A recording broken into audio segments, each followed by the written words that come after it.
Good morning. Gladys, what are we going to do with you? What are we going to do with you? Look at this innocent little girl, Inspector Quinn. She has 9 violations, 9 red lights and speeding. Gladys, what do you do? Do you work? Yes, I work for a staffing agency. I'm a recruiter. My explanation to those tickets, I dealt with a domestic violence relationship.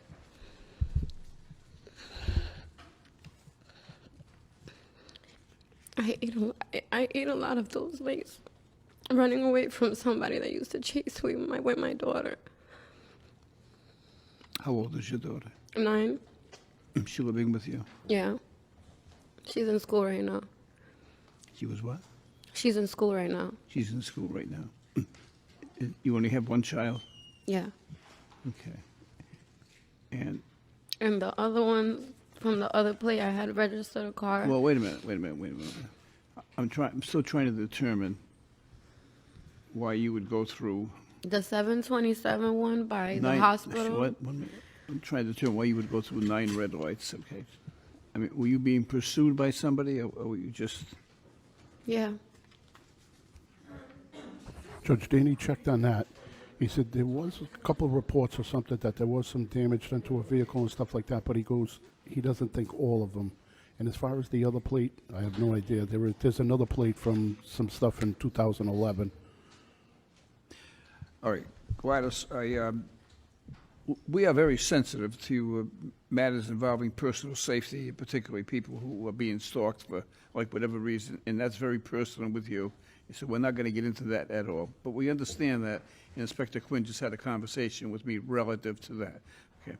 Many of these were not related to anything else except that you violated the traffic laws, okay? Right. And some, maybe because of a state of mind that you had, could have had some effect on your driving, but certainly not all of these, okay? And there are several of them. So I'm going to now inquire into your ability to pay these fines, okay? So are you working? Yes. What do you do? I'm a recruiter for a staffing agency. Okay. And how many, you have one child? Mm-hmm. I'm a single parent. I can understand you're going through some difficulty in life, so we're going to try to help you out, okay? There are in this country, in this world, some very generous people and some very compassionate and understanding people. And I receive correspondence from all over the world every week. And many of the correspondence enclose checks from people who want to help other people because they have become familiar with the court proceedings here. So I have a correspondence from a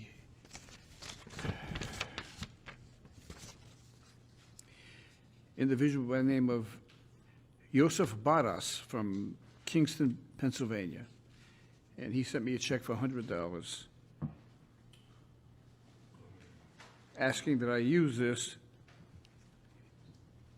exercising my discretion, but that I do it by exercising some compassion and empathy. Okay. So I'm going to use that $100 to help pay your fine. Your fine is going to be a total of $350. Additionally, I'm going to employ the generosity of a second, and that is the Fields family of Phoenix, Arizona, and they sent me a check for $75. These people are both immigrants, and they want to help someone else who is in need. So we're going to use that $75 check for you as well. So that's $175. And then lastly,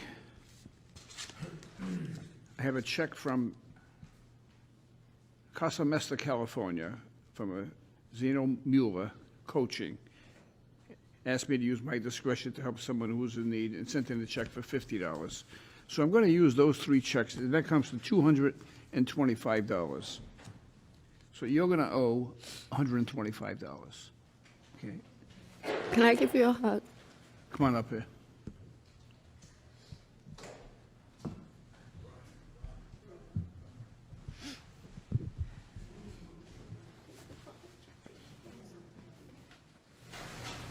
Relax. You feel better now? Mm-hmm. You'll be fine. Okay. Can you afford the $125?